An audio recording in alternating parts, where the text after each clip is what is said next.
Hey YouTube, it's your boy Widgie here, coming at you with some more Age of Empires 3 Definitive Edition, and I'm going to be showing you a casted game I actually did a good couple of months ago on my Twitch channel, and this was between Jerry and Hammer of Judah, aka Sheikh. And Jerry plays Ethiopia, and we're going to be seeing a lot of Shotel Warrior action. And I just want you to take note of this because in the upcoming patch or changes very shortly to the game, there is going to be a further buff to the Shotel Warriors. So I want you to watch how powerful and good the Shotel Warriors are in this game, and have a think about the changes upcoming and how that's really going to change the landscape for Ethiopia as a civilization. So I hope you guys really enjoy this. Let me know down in the comments below what you think, and of course I'll catch you in the next video or the next stream.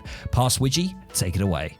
Welcome, ladies and gentlemen, to another casted game between Hammer of Judah and Jerry here. Now, before I get into this, if you want your game to be casted, to be considered to be casted on the stream, make sure to join my Discord server. Link is down below if you're watching through Twitch right now, and if it's on YouTube, it's going to be in the comments section or the description down below anyway. And all you need to do is go onto my Discord server, and there is a section called Submit Replays. Click that section, put your replay in, and put a few descriptions on there, what elo range it was, what map it was it 1v1, was it a team game, all that sort of stuff, and I will make sure to consider it in my next stream. So this is one that's been submitted by Sheikh here, aka Hammer of Judah, on the left hand side of the map. We're going to call him Sheikh, it's a lot easier, and everyone knows him as Sheikh. And he's going to be playing Spanish, one of his main civs, main squeezes, and against Sheikh is going to be big boy Jerry here, playing as the Ethiopians. So a civ that we don't normally see, very underrated civ, I think. Still not like particularly strong. I would still definitely say is kind of in the C tier of civs. And it's a civ that I want to actually try out a bit. I want to actually play them a bit. I've never really played the African civs at all. And I definitely want to just comfortably know how to play one of the African civs. You know, there's a lot of people that will say, I've got no idea how Africa works. I don't know Hausa. I don't know Ethiopia. But I think it's good to learn one of them. At least have an idea, just in case you might want to play them. You might want to play an African civ. And yeah, I highly suggest it. But we're going to be seeing an interesting first card here from Jerry, going for the 4 semi-fattened cattle. So let's have a look at his deck here. We do see the Shifters card. Now this one is quite a popular one that's also used with Hausa, I think. And this is the Villager and Outlaw hit points increased. Look at that, 35% for Villagers and 15% for Outlaws. But the main thing is that Outlaws cost less population. So that gives a potential hint that we might see some Outlaw play. And let's have a look over at Sheikh here. Opening up with a TP opening, of course. And he's got his good old trusty Robrot deck here. And I believe it's going to be using the Capitalism, if I'm not mistaken. Yes, there it is, Capitalism, coming in straight after the 3 settlers. So nice to see. And let's have a look across the map here. Looks like Jerry is going to be trying to grab the 50 XP treasure here. Is he going to be able to get it? He's only got 142 HP. And Sheikh here, Mayaseta Gaming Explorer, is going to be able to nab this. Absolutely beautiful. The Nacho the dog here is easily going to be able to take him down. And boom, Sheikh is going to nab himself 50 XP, which is fantastic for Spain. Really, really nice. So that's unfortunate for Jerry. Both aging up around the same time and immediately going for the Habesha. Now, the Habesha is the age up that I know the most. I've been watching a few Ethiopia games. One's from Rootline. I've obviously seen Jerry's as well. Not many people do play it. I've seen Akin or Tits also play Ethiopia when he was playing. And Habesha is one of the main ones that people go for. So we're going to see what the Habesha provides. And it will definitely provide a monastery builder and a camp builder. And the monastery builder will give you the gold. And the camp builder you can either make into a watchtower or you can make into a war camp. So let's have a look. So second card, is available. And he's going to be holding it. So let's see if we're going to see some Age 2 play here from Jerry, or whether we're going to see some kind of FF or semi-FF. Sheikh here grabbing the hunting dogs, going for great coat as well, so just making sure that his vills have plenty of HP. And it's going to be going up with the governor. So are we going to be seeing an aggressive tower here or a defensive one? I'll be very interested to know. He is going to be grabbing himself a nice treasure here. 100 XP. Absolutely beautiful. And immediately going for the 700 coin defensive tower. So a nice standard sort of naked FF there for Spain. And what do we see? We actually see Jerry building a double war camp. Wow. And then going straight for 700 coin. Not going for Big Benny or anything like that just yet. That's a really nice card as well. He is actually building the Mountain Monastery all the way over here, which I'm very interested about. I'm not too sure why Jerry would put it all the way over there. I don't know whether that's just for vision. But I'll be worried about that getting sieged, but it looks like he's just going to send that straight over to the south part of the map, and he is immediately making Javelin Riders. He's getting his snares in, which is basically the steel traps alternative there. And he has now, I mean, the monastery actually gives insane sight. So maybe that, look at the line of sight on that. And also he's probably playing a bit of H2, so he's going to have some control of the map. So maybe putting it out there is not too bad. And we do have more Javelin Riders underway and Shotel Warriors coming in. So yeah, this looks like some real H2 play here, ladies and gents. He is pop capped, but did you see that? He just quickly bought some wood.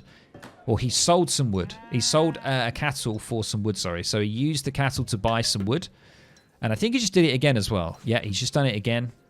So he used... That's the 4 cattle coming into real play there that he got at the start of the game. And he's using that to help his population. And he's immediately going really heavy on the Shotel Warrior Javelin. That's a really nice combination because Shotel Warriors are amazing at any kind of infantry. And Javelins are good against Cav. So Shotel Warrior Jav is actually quite a nice combination. Just threw up a replay on the Discord for you. Opponent playing an interesting China. Varink, thank you very much, my friend. I appreciate it. Let's have a look back at Shake here. Actually going for double racks here. So we do see an age up on the way. It's a slow age up. Obviously the Adventurer. And going for double rods here with 7 rods. So really going all out. Actually getting the 7 rod card early. That's quite a standard thing that Shake likes to do. These rods, unfortunately, are going to be met with Shotel Warriors, which is not going to be very nice for Shake here. They're going to be able to tear through those pretty quickly. But we do see he's trying to get a full batch of rods. It's not going to be possible, I'm afraid, but he's going to be able to get 5 out. He's got 7 coming out now from the home city, but look at this absolute mass. We can now see that the Big Benny is now coming in. That Big Benny is going to help to potentially buy wood, anything like that. But look at these. I mean, the Javelin Riders are a very, very good unit. A very cheap Dragoon unit. 65 food, 50 gold. And they have a very, very high attack rate. And you can see how well they do as well. They're a very good unit. Ow.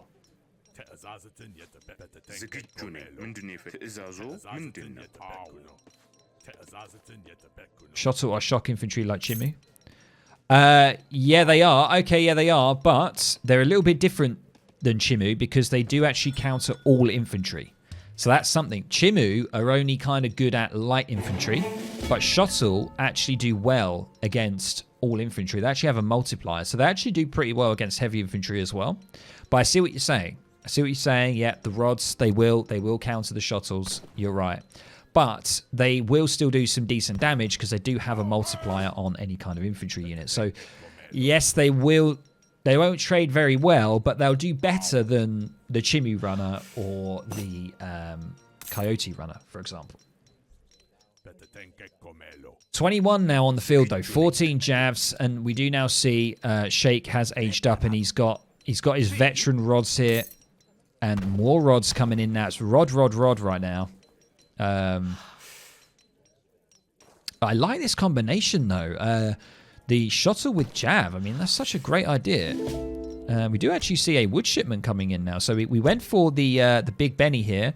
And I'm not too sure. He must have sold something. He must have sold the Big Benny for something. And I just missed that. I'm not too sure whether it might have been gold there to continue with the Javelin production. But this is a nice Age 2 Ethiopia play. I quite like it. It's very aggressive with the double war camp. Once again, I'm not too sure how he got the war camp up. I think he may have just chopped that in transition.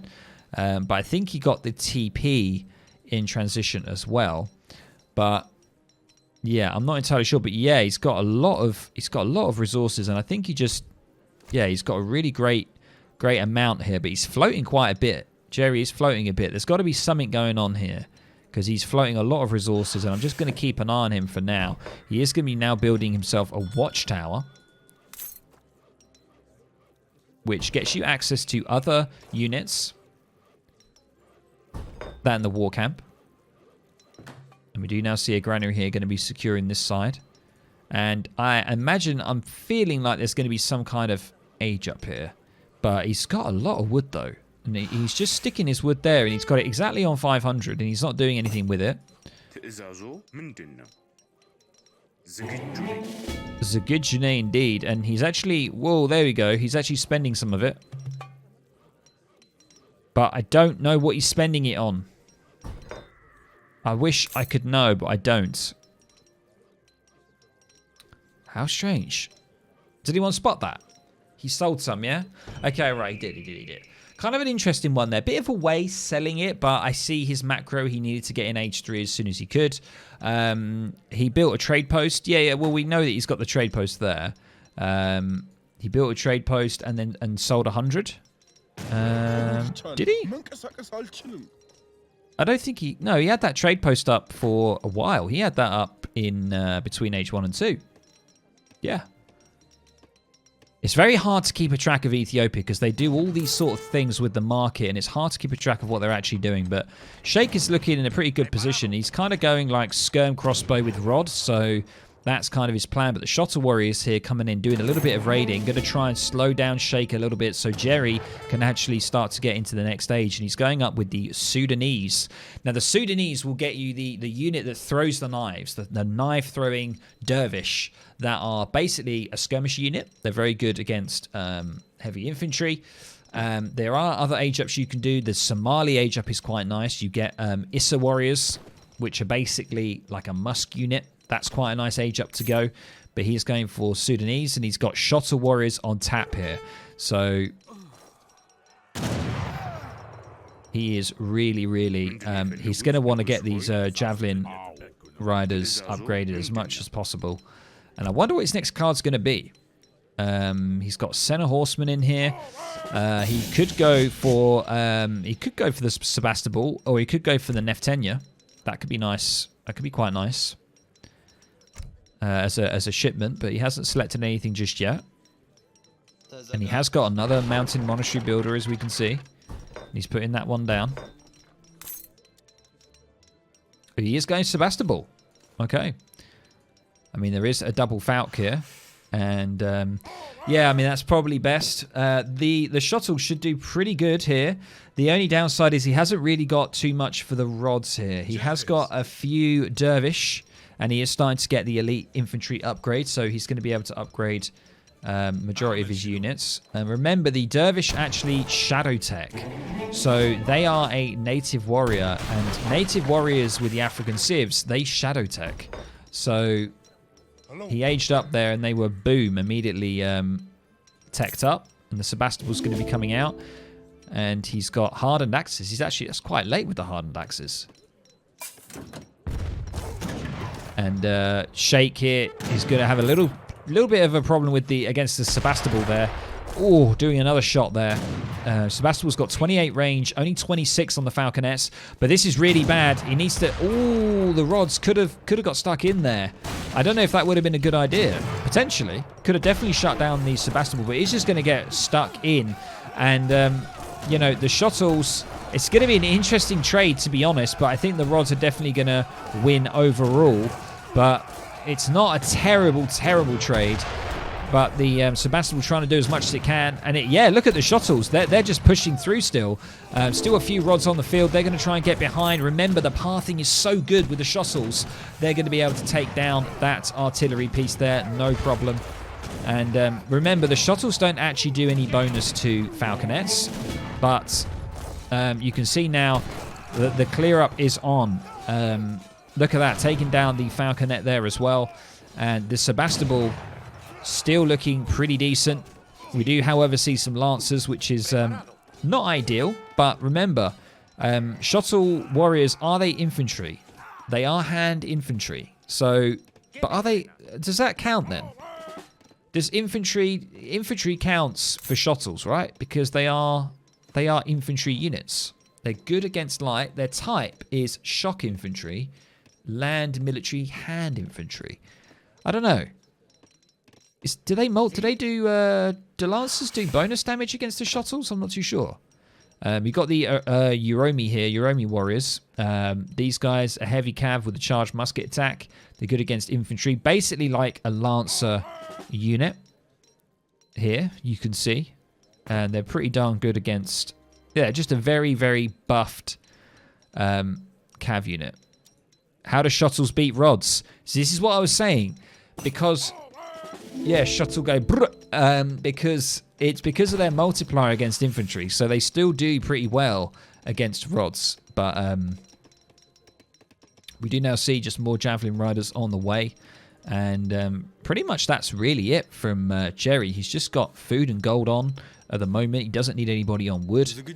He's got 7 Neftenias that have just come out. I think that he's just got those. Probably next, I would say maybe the semi-fattened cattle. That could be quite nice. Get 8 of those out to help with trading and such. Widgie, it wasn't they had Dervish mixed with Shotels. That's why the fight went well for him. Okay, I'll read that after this. We do see the Lancers now coming in. And I don't know if they're doing... I mean, they seem to be doing pretty well. I don't think they're doing multipliers against them, though. So, yeah, it's probably because they're down as shock infantry. But Rod's been able to clear up the Sebastopol mortar quite well here. More javs are going to be coming in from behind. But, yeah, something needs to happen here. Needs to shut down these Lancers so his Neftenia don't get taken out. He really doesn't want to lose too many of those. And he's going to try and do as much as he can here. But they're not upgraded. He hasn't got his Javelin Riders upgraded. Damn, that's not good. He has the wood available. He's got the wood and gold to do it. But he hasn't done it. And there is the GG. From Jerry. Oh, that was unfortunate. I thought he had it. I thought he was... I got to say, I thought Jerry was looking pretty darn good there. That's a shame. That is a shame.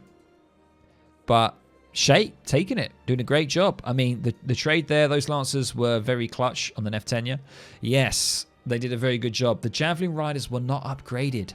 If the Javelin Riders were upgraded, that could have got rid of all the Lancers and then probably would have been in a better position because you could have got a few Shotel Warriors in there with the Neftenia, potentially. It's difficult to say. The mortar is just a really bad unit in my opinion. It's just ass.